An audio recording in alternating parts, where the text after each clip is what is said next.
अस्सलाम वालेकुम। आज एक नए लेक्चर के साथ हाजिर हूं मैं, जो कि हमारे पास है स्पेक्ट्रोस्कोपी।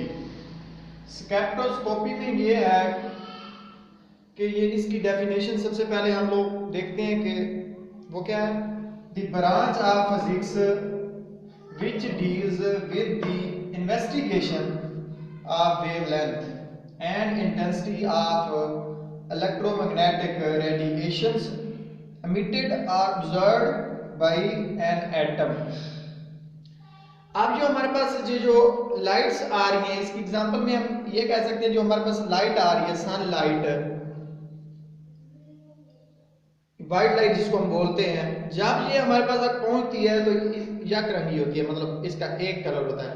लेकिन अगर हम लोग ये लेट्स सपोज ये हमारे पास सन है, यहाँ लाइट ऐसे जा रही है, यहाँ पे अगर इसके आगे प्रिज्म रख दिया जाए, प्रिज्म प्रिज्म यहाँ पे एक का काम कर रहा है, या पे प्रिज्म रख दिया जाए तो अब ये जो लाइट यहाँ पे पड़ेगी ना, या तो इसके अंदर ऑब्जर्व हो जाएगी या क्या करेगी, यहाँ से मीट होगी, लेकिन मीट होगी या सीधी ऐसे नहीं चली जाएगी, इसके ये स्प्लिट हो जाएगी डिफरेंट कलर्स में, जिसमें हमारे पास रेड हो सकता है और वायलेट तक, मतलब ये 7 कलर्स में क्या हो जाती है, स्प्लिट हो जाती है।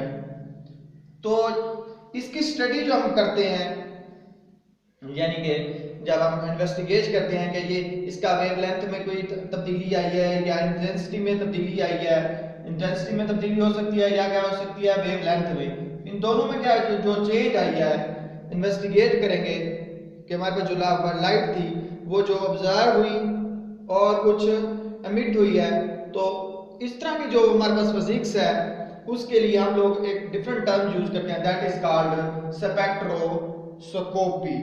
ये था आज का लेक्चर। नेक्स्ट लेक्चर में इंशाल्लाह दोबारा हाजिर होंगे। इसकी हम एक्सप्लेनेशन पढ़ेंगे, इसमें काइंड्स कैसे के स्पेक्ट्रम कौन कौन से डेवलप होते हैं, ये जो वेवलेंथ है इनकी पूरी एक्सप्लेनेशन करेंगे। अब आज तक हमारा यही लेक्चर है, नेक्स्ट लेक्चर में इंशाल्लाह दोबारा हाजिर होंगे। प्लीज इस चैनल को सब्सक्राइब करें मजीद वीडियोस के लिए। Thank you, Allah Hafiz.